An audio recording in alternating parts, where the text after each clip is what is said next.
August 15 నుంచి ఏపీలో మహిళలకు ఉచిత బస్సు ప్రయాణాన్ని ప్రకటించిన కూటమి ప్రభుత్వం. Hi yours, this is Praveen, welcome back our YouTube channel.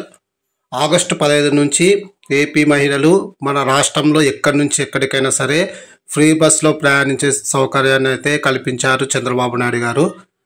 అయితే ఈ బస్సులు అంటే ఏ బస్సులో ప్రయాణించాలనేది ఇంకా డిక్లేర్ అయితే చేయలేదు. అంటే super luxury, Indra AC buses, Amaravati, Vennela ఇలాంటి ఏసీ బస్సెస్లో, అలాగే లగ్జరియస్ బస్సెస్లో కానీ డీలక్స్ బస్సులో కానీ ఉచిత ప్రయాణం ఉండకపోవచ్చు.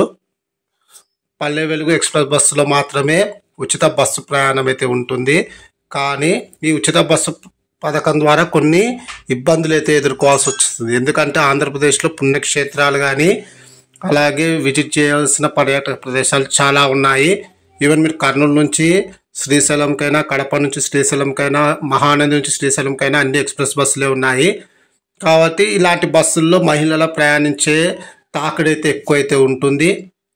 అలాగే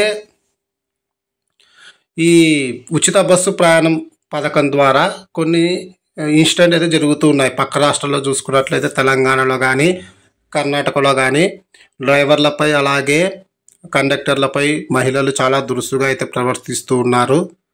సీట్ల కోసం కొట్టుకోవడం వరకు అయితే జరుగుతూ ఉంది. అలాగే మగవారు ప్రయాణించేటప్పుడు చాలా ఇబ్బందులు అయితే గురి కావాల్సి వస్తుంది. కాబట్టి ఈ లాంగ్ డిస్టెన్స్ బస్సెస్కి ఇప్పటికే రిజర్వేషన్ పథకం అయితే ఉంది, అది అలాగే కంటిన్యూ చేయాలి. ఎందుకంటే జెంట్స్ రిజర్వేషన్ చేసుకుంటే హ్యాపీగా వాళ్ళు ట్రావెల్ చేయడానికి అయితే ఉంటుంది.